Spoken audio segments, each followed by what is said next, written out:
So we have discussed in our class, if you go through the 3-4 classes, we had discussed origin and development of Buddhist schools and how there were 18 schools of Buddhist thought. We have discussed by the time of Third Buddhist Council, when Ashoka was the king, and how these 18 schools of Buddhist thought were divided into two main groups, Theravadins and Mahasanghikas. Theravadins were 11 in number and 7 were Mahasanghikas. So, and we had also discussed that how there were only 4 major philosophical Buddhist sects or schools, namely Vaibhasik, Sautantric, Madhyamik, and Yogacharyas. There were 3-4 schools of Buddhist thought which generally people are studying. But in our syllabus, the main emphasis has been given on the Mahasanghikas, that how Mahasanghikas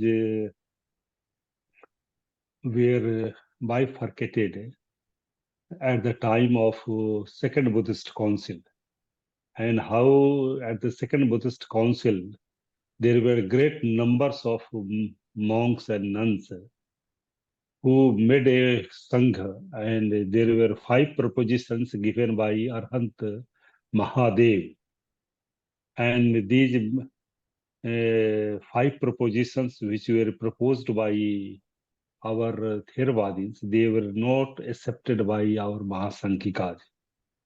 So today we are going to discuss the historical development of Mahasanghikas.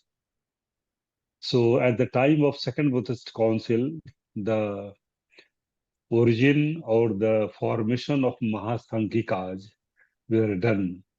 And in the Second Buddhist Council, if you go through the causes of the holding the Second Buddhist Councils, there were 10 Vatthuni, Vathunis. There were 10 points on which the Second Buddhist Councils was convened, or teachings of the Buddha were rehearsed. And these 10 points which were not accepted by to the Mahasanghikas, and they formed another group. Since their number of the monks were very high, that is why they were called as Mahasanghikas. There were more than 700 people who were belonging to the Mahasanghikas. The Theravadins, who were in a small number, but they were strict to their orthodox teachings of the Buddha, which they had received from the mouth of the Buddha, and they were following the Vinaya. And on the basis of the Vinaya, which were provided in the Parajika, Pachitya, Mahavagga, and Shulvagga, the text in which all the rules and regulations which were put by the Blessed One, 227 rules for the monks and 311 rules for the nuns. So these Theravadins were very much strict to their rules being prescribed by the Buddha, available in Parajika and Pachitya text especially. But some of the monks who were not accepting these rules, regulations, which are coming from the traditions from the time of the Buddha, and they were not following the rules, and these were the 10 points on which Yasather convened the Second Buddhist Council, and the king was Kala Soka. And since after this, it was not successful, this Second Buddhist Council, and most of the points were not accepted by the non-orthodox, that is the Mahasanghikas, and they formed a new Sangha that is called as Mahasanghikas. And they also hold in the another council, just after the second Buddhist council, they hold another Buddhist council to show the superiority of their thoughts that we are the superior one. And Mahasanghika's were the roots for the development of our four major Buddhist schools of the thought, namely Vaibhasikas, Sautrantikas, Yogachara, and Vijnanvadin. Yogachara and Sautrantik. So these are the development. Now in our previous class, we had discussed about the salient features of our Vaibhasika schools of thought, Buddhist thought, Yogachar or Vijnanavadins. What are the major salient features of this school? Then we had also discussed about the Madhyamik and Yogacharins. So we had also discussed. Now we are coming to the origin and development of the Mahasanghikas. How Mahasanghikas they were formed in after the second Buddhist council, and how this second Buddhist council was held. It was the 10 Bathunis or 10 bases which were not accepted by the non-orthodox. They were not following the rules, and they were not following the some of the Parajika or Pachitya rules, and then they formed another rule. So this was the traditions which prevailed, and by the time of Third Buddhist Council, the 18 Buddhist schools of thought were formed. So this was the so now we are going to discuss about the what are the salient features of our Buddhist thought in very brief manners. So we'll discuss that what was the main reason for arising of the Mahasanghika. So this first slip and the second Buddhist council is called as a first schism or first split in the order of the Buddha Sangha, and it happened in the Vaisali, and the time is called as just 383, because 483 is considered as the date of the Mahaparinirvana of the Buddha. So just after 100 years of the Mahaparinirvana of the Buddha, this schism took place in the Second Buddhist Council. So this is by Saleh council of which all the sects gives and appreciably the similar account in the Vinay Pitaka. We have already seen that Vinay Pitaka is the collections of the teachings of the Buddha, which deals with the monastic rules and regulations for the monks and the nuns. And these Vinay Pitaka has the 5 books, namely Parajika, Pachitya, which form the Vibhanga, and then Mahavagga and Chulvagga, they are forming the Khandaka, and the last group is called as Parivar. Parivar is the independent text. So there are altogether 5 texts.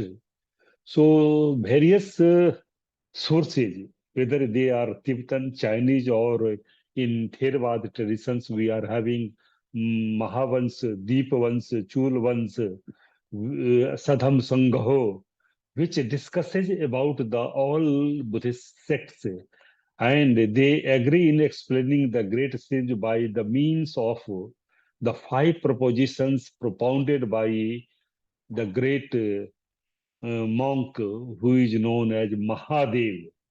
And these 5 propositions or the 5 points which were raised by the Arhant Mahadev, they were related with the nature of the Arhant, that which Astivaraj, not very numerous but erudite, rejected it. These five propositions of the Mahadev, Arhat Mahadev, it is considered as the main point for the great schism or great split in the order or the Sangha also. And these 5 points which were related with the nature of the Arhant, that whether Arhant can dream some sensual pleasure in the dream or not. Whether if any Arhat who has the sensual pleasure in the dream also, whether he will be charged with the Binay rules or not. So this was the one charge given, propositions given by Arhant. So I will discuss in a very detailed manner that what are the 5 points which were given by the Mahadev, and how these Mahadev put and they were rejected by our Theravadins, who were 11 in number by the time of the King Asoka, Third Buddhist Council. So this, if you go through the time of the this schism, main schism, it is considered as a 340 BC, because 383 BC is considered as a second Buddhist council. So after the second Buddhist council, the main Mahasanghikas came. So it is considered as 350 40 BC at Patliputra. So under the king Nanda or Mahapadma, who arbitrated the conflict and gave the decision to the majority, that is the Mahasanghikas. So these Mahasanghikas adopted the 5 propositions of Mahadev on the concept of Arhat and separated from the Astavirs or Theravadins, who rejected these 5 propositions put by Arhat Mahadev. So we know very well that who is the Arhat.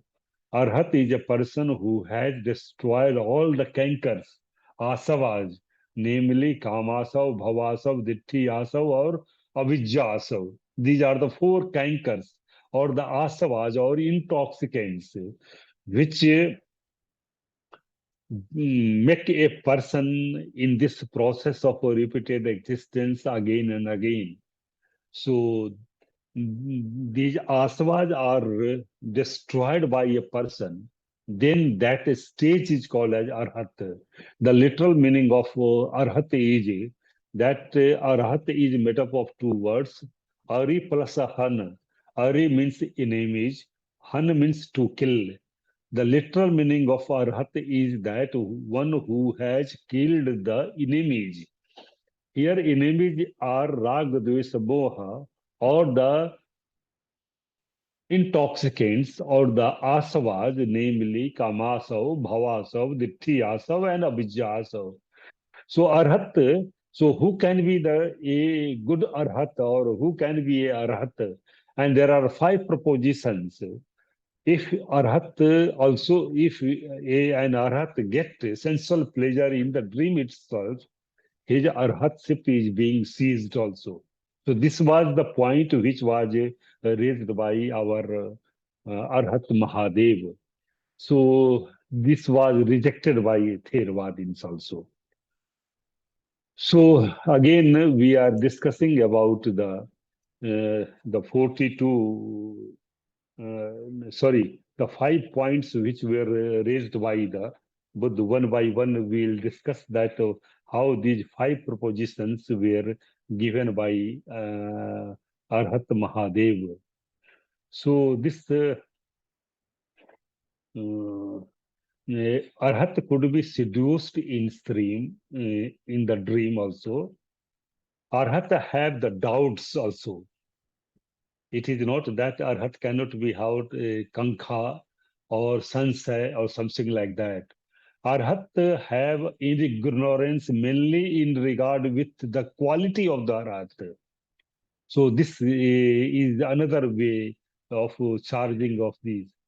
There is another charge which given by the or proposition given by Arhat, that Arhat be led on the path of deliverance by another and pronounce the word suffering while in meditations. So these are the 5 points. First is the Arhat could be seduced in dream also. He can have a sensual pleasure also. And Arhat can have doubts also. Third is the Arhat have the ignorance mainly regard with the quality of the Arhat. And the fourth is the be led on the path of the deliverance or vimutti or nirvana. And the last is that Arhat can pronounce the word suffering. So these are the points which were proposed by Arhat Mahadev, and they were rejected by our Theravadins schools of Buddhist thought. So these 5 propositions were approved by some venerables and wise monk as Nag, Sthirmati, and Prachya. So the conflict which provoked a council which was gathered at Patliputra, capital of Magadha. So the king of the country, probably one of the Nandas who were asked to arbitrate to decide in favor of the most numerous group in accordance, it seems, with the rules which were prescribed by the Buddha in Vinaya Pitaka.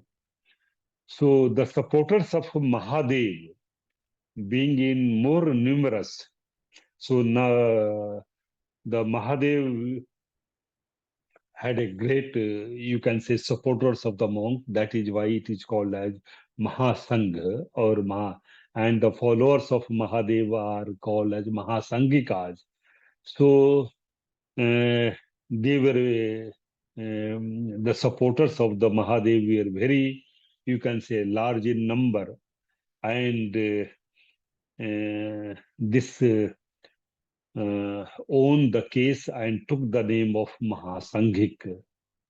So then opponents who claim to compensate for their inferiority in number by greater orthodoxy took the name of Astavirs.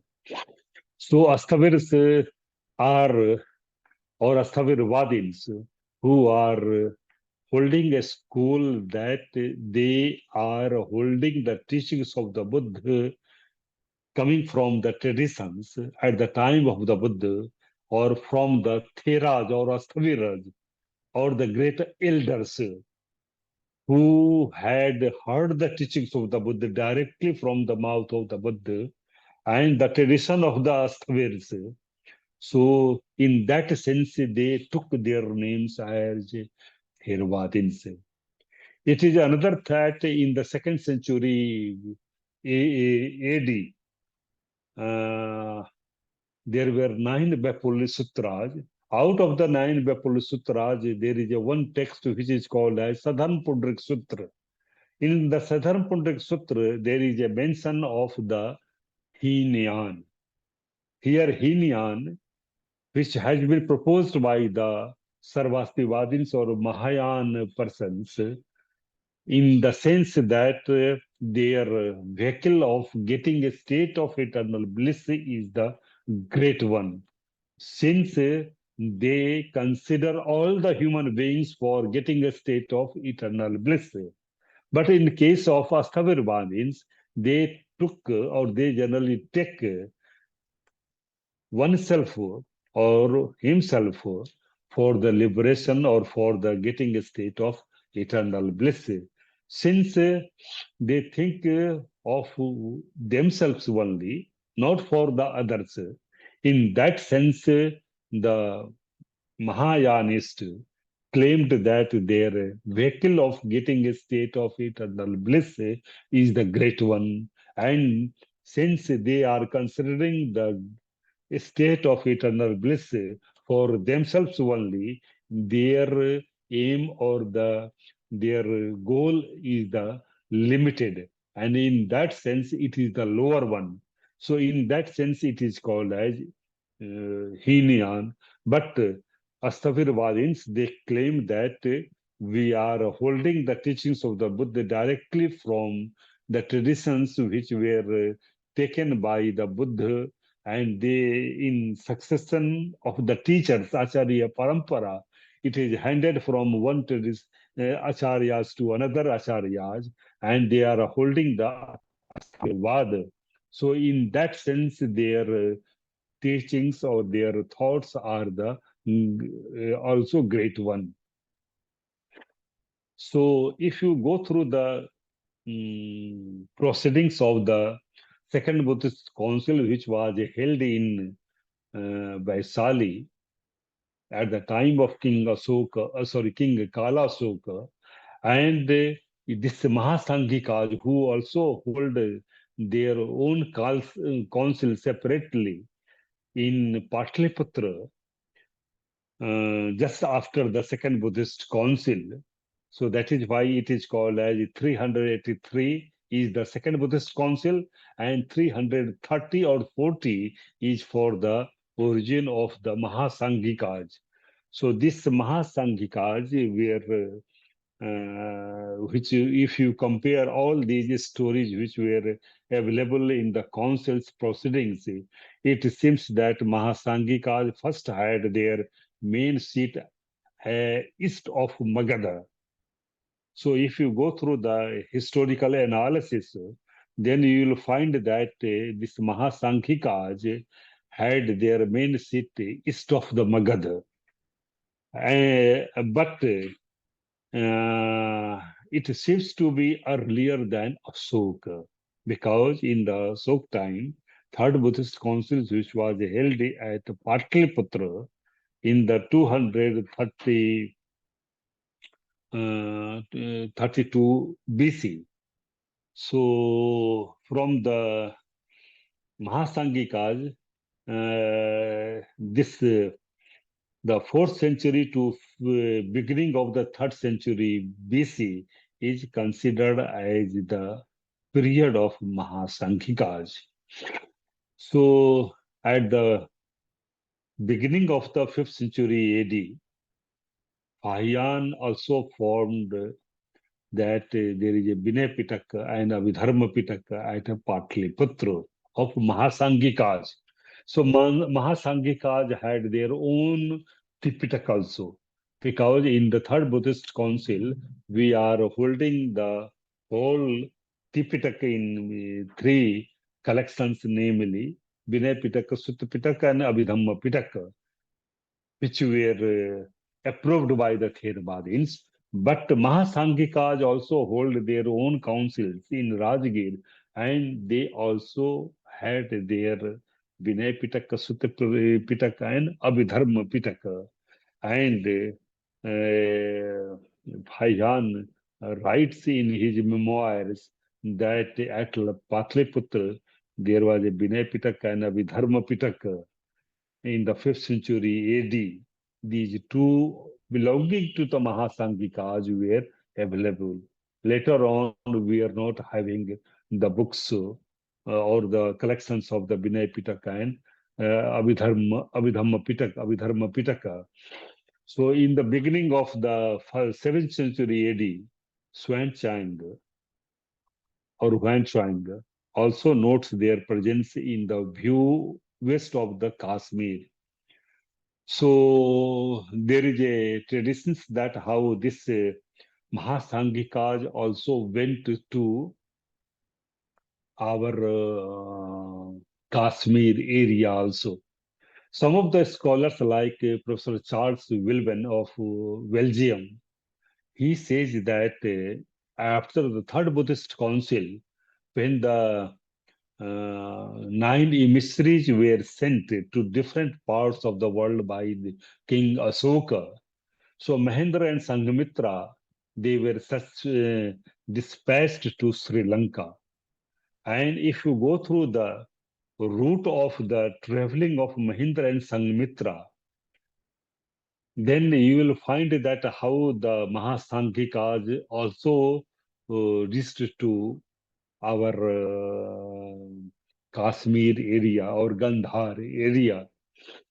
So it is said that the Theravadins, after the Third Buddhist Council, the monks who were associated with the Mahendra, Mahendra first of all comes to Sachi, Avanti, or Ujjain of our India. And he stays there for some time with a band of monks or Sramanes there also.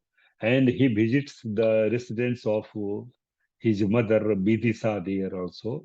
And after meeting the Bidisa with the band of scholars or the monks, he comes to Avanti, from Ujjain to Avanti, Avanti to Lat of Gujarat. And from Gujarat, they are coming to the coastal area, Andhra Pradesh coastal area. And from Andhra Pradesh, by the sea route, they are going to the our Sri Lanka, known as Tamparni, Tamraparni.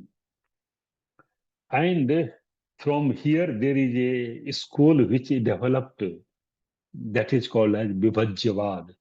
The persons from the Andhra coastal area with the Mahendra and other band of monks and nuns who were traveling with the Mahendra, they also reached to Sri Lanka.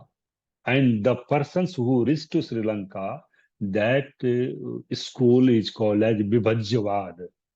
They were more analyzing the teachings of the Buddha in different forms or different manners also. By analyzing the teachings of the Buddha in different manners, like by the Panchakhandha, Dwadasahita, and Atharas Dhatu, or in different other categories also, they were called as Vibhajyavad. Vibhajyavad is in the sense of Vibhajan Athena Vibhangam, that which makes an analysis of the teachings of the Buddha, they are called as Vibhajyavadi. And the follower who believes in the analyzing of the teachings of the Buddha are called as Vibhajyavad. And the persons who did not go to Sri Lanka from the Andhra coastal area, they went to our Kashmir region. The persons, those who reached there, they were called as Mahasanghikas. These Mahasanghikas were the persons from where the Sarvastivadins, Yogacharyans developed.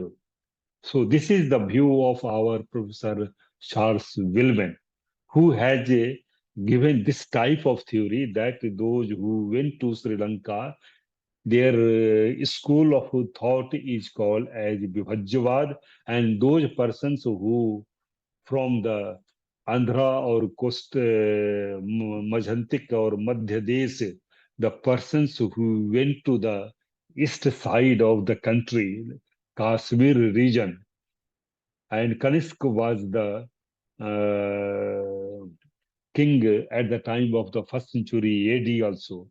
And from that onwards, we are having the Sarvastivad also. So Mahasankhikas were the persons who were who reached Kashmir, and from there, this our Sarvastivad and other Buddhist schools of thought were developed. So this is the one view that how this region even developed, and from Kashmir to another area like Gandhar, Afghanistan, the Sarvastivad or Yogacharyans or other schools of Buddhist thought were developed. In Gandhar or in Afghanistan, we are having the monasteries related with the Mahasanghikas also. In Afghanistan, we are having the monasteries of the Theravadins, Asthavirvadins, as well as the monasteries of the Mahasanghikas also. And there are monasteries of Sarvastivadins also, Vaibhasikas also.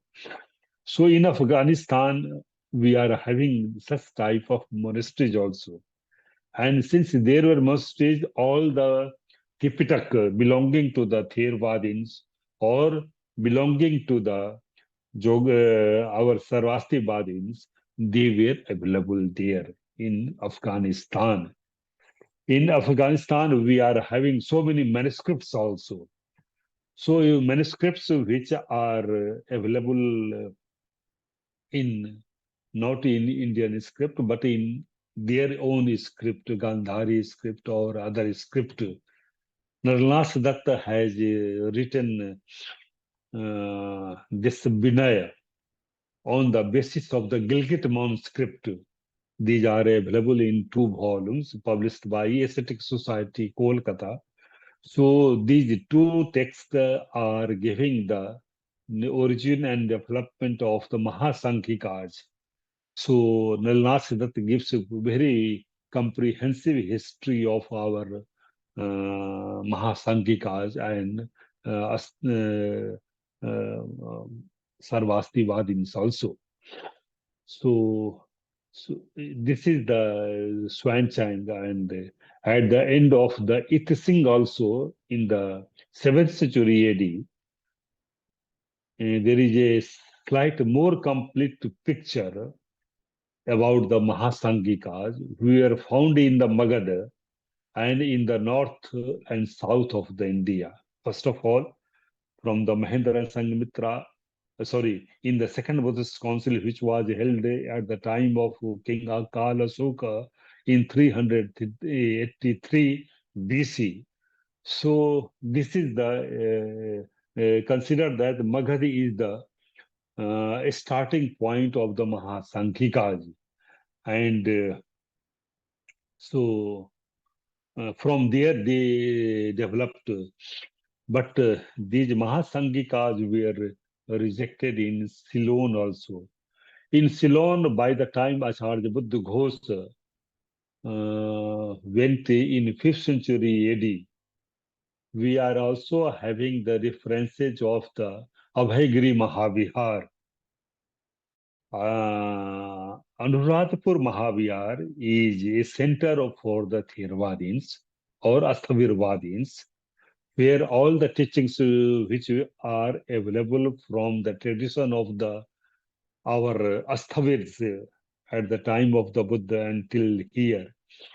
So this is the school of Buddhist thought which is called as Asthavirvadi.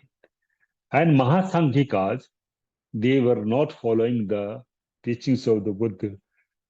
So they are called as Mahasanghikas, and these are available in our other script also in Abhaygiri Mahavihar. So in Abhaygiri Mahavihar of Sri Lanka, which was not given any royal patronage also, but there were studies related with the Sanskrit grammar, Sanskrit astronomy, Sanskrit astrology, or Sanskrit poetics, or the books which are available in our Abhidharma Pitak also. And even it is said that Acharya Buddha Ghosh, who wrote Visuddhi Magga, so the base of the writing of the Visuddhi Magga was the Vimutti Magga, which was available in Abhaygiri Mahavihar in Sanskrit language. And this Vimutti Magga has also 23 chapters And Visuddhimagga has also 23 chapters. And all the technical terms which have been defined in the Visuddhimagga, they are also available in the same Sanskrit form in our Vimuktimagga also. So that is why people are having views that Vimukti Mag may be considered as a base for writing of Visuddhi Mag by Acharya Buddha Ghosa. So this is the another you can say. So this Ita Singh also gives a very different manners, and Mahasangikas were found in Magadha and the north and south of the India, so they were not accepted by Sri Lankans. They were introduced slowly into the islands of the Sounds and few representatives at Shinsei. So in the Vinay Pitaka, there is a preface by uh, scholars who has written Ekuttar Agama, which is available in Kharosthi script and in other than our Roman, Devanagari lipi or script. So this Ekuttar Agama, which is the late one and must belong to them, gives some indications about their canon also. So Mahasangikas also give their text of all the Vinay Pitaka, Sutta Pitaka, and Abhidhamma Pitaka. So this considers their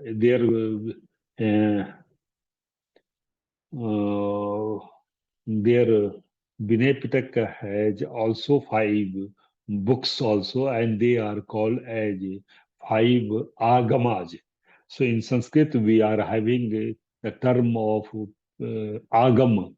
Agam is the Shastra available in the Sanskrit. So here also the Vinay, which is available in Mahasangikas, it is translated into Sanskrit everywhere in Delhi or in South also. People are not comfortable in going through the original Pali text or other text also. They try to locate their positions that if where it would have been written in the present time, so how it would have been written. So this Sanskrit became the main vehicle or main, you can say, source of writing of the books in Buddhist hybrid Sanskrit or BHS, Buddhist hybrid Sanskrit, or the text which were available in Sanskrit also. So this Vinay Pitaka in five parts and Abhidharma Pitaka having the seven books and a separate Sutta Pitaka which is made up of five agamas also. In Pali Theravada traditions, we are calling it as a Athaviravad, school of thought, but a school of thought we call it as a the same one. So this is the view of the Ekottara Agama. But soon the Chudrak Agama was transformed into a fourth Pitaka, the Sanjukta Pitaka, which contained and developed by Pulli Sutras the profound meaning of the Mahayana, which seems to understanding that in the course of time, Mahayana Sutras were placed in it as a Paramarth claims. So this is the most important point which is said in the book also. And here it is said that as soon as the Chudraka Agama was transformed into a form, fourth Pitaka, the Sanjukta Pitaka, which contained and developed Betulyavad or Bepulya, the profound meaning of the Mahayana, which permits the understanding that in course of time, so Mahayana Sutras were placed in it as a Paramartha claim. So people are not giving their names also in that way, that who has written the book. So the late sutras which we have discussed, that what is the position of writing all these books. So let us stop here. So in the next class we'll discuss about the remaining silent features of the Mahasanghikas, how it developed and became a part of discussions with the teachings of the Buddha. So if you have any question, any doubt, or any, you can say, a comment related with this topic, you can ask the question.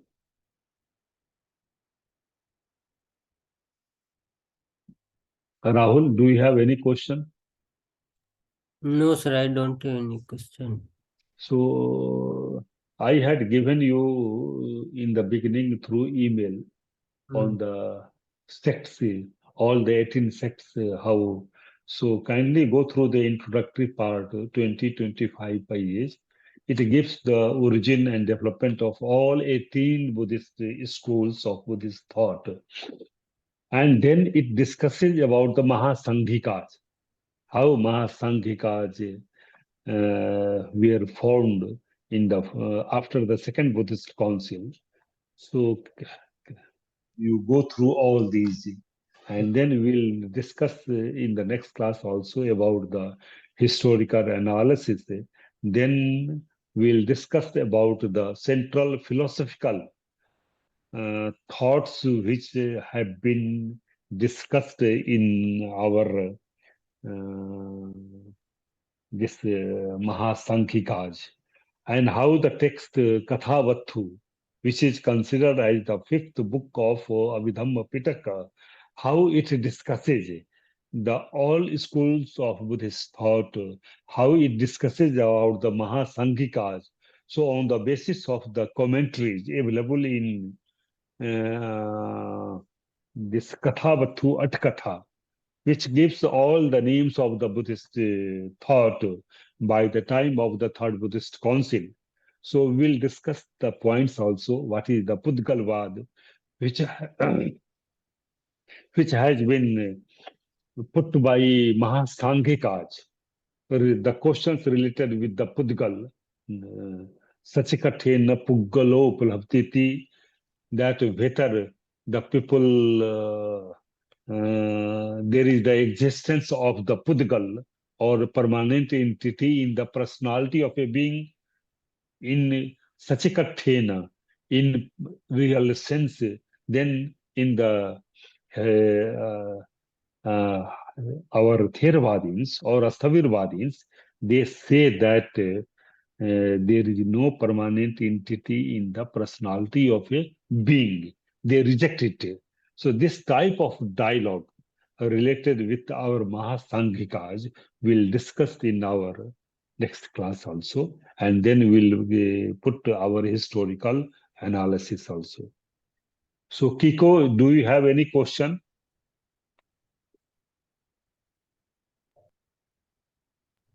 Yes, I have one question. And Yes. Betulyavada is Mahayana sect. Which one? Betulyavada. Betulyavad is the not the name of the text, but it is the name of the schools. Oh, is It it? is the name of, there are 18 schools of Buddhist thought. Out of the 18 schools of Buddhist thought, Betulyavad, Vad means the sect or a school. Yes. Theravada, Theravada means the school of the Astavir, the elder one. Yes. So Vad means school. Good. So Betulyavad, that the school who which thinks about there are many Buddhas. There is a multiplicity of the Buddhas also. There are so many Buddhas which are available also. And there are the Buddhas are supramundane also. The concept of Lokottar Vadins, Lokottar Vad. So here Vad of the Lokottar, that which is beyond of the mundane, that is the supramundane. So this concept of Lokottar Vadins or Betulya Vadins, there is a multiplicity of the Buddhas. There are so many numbers of the Buddhas. So the school which thinks about it, this is called as Betulya Vad. So kindly go through the all schools in a very brief manner. In the book, in the first 15 or 20 pages, it gives the brief description of all the schools of 18 Buddhist sects. So kindly go through it and then. Thank you very Momoru, do much. you have any question? Momoru? Thank you very much. Today I have no question. Thank you very much. Okay. And Keiko, the last, do you have any question? If you have, you can ask. No, I have no question. Okay, okay. Yes. So let us meet together again in the next week. We'll meet together. Okay? Okay, thank you. Yes. Thank So you. see you again in Thank the you very next much. week. Thank you very much, On the next Professor. Wednesday, we'll meet together. Okay. Okay. Thank Thank you you. very much. Thank you very much. Bye. Again, thank you very much. Professor. Good night. Good Take night. care.